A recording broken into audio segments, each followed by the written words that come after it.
I'm going to show you how to rotate objects around other objects in Adobe Illustrator.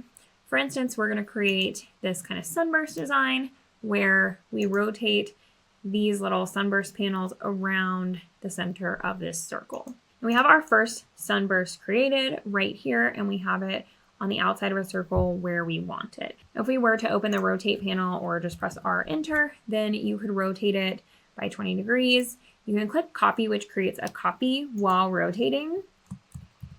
So then we have all of the different sunbursts we need, but we have to move them into position, and to get that perfect look of a circle is going to be really difficult. So how do we copy rotate them around the circle in the first place?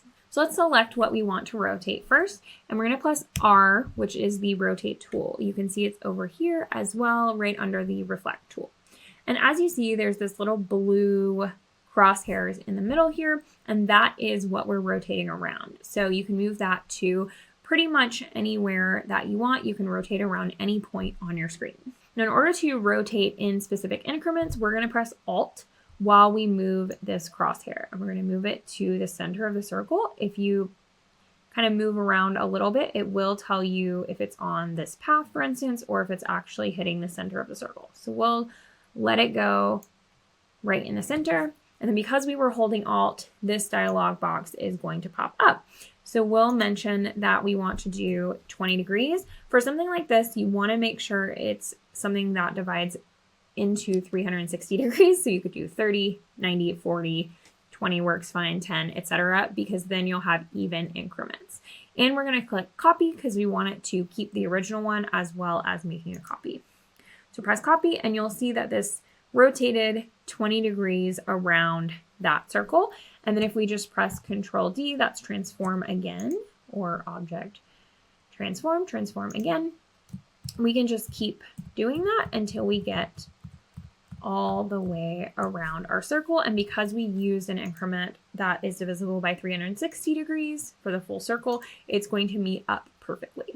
Now these smaller ones are a little bit different because you want to skip a larger space for the larger sunbursts that are already in there. So we're just going to grab one and we'll paste it in place over on this artboard. And now we want 3 to be between each of these larger sunbursts, but that creates 1, 2, 3, 4 little spaces between each one, and you know that each of those is 20 degrees. So we're going to rotate this one 5 degrees because then we'll have 4 individual spaces, 20 divided by 4. So we'll click R for rotate, we'll hold Alt, and we'll drag this to the center. And that little box is going to pop up. We'll click 5 degrees, copy it, and use Control D to copy it again. These 3 came together, but not exactly in the place that we wanted them to. So I'm just going to group them and do a rotate to get them in the position that we want.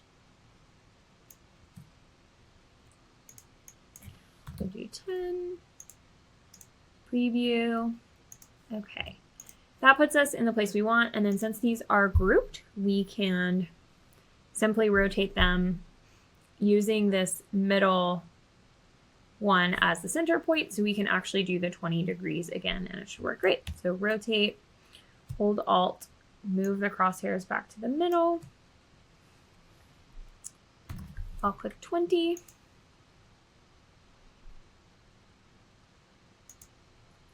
Do a copy, and then Control D all the way around.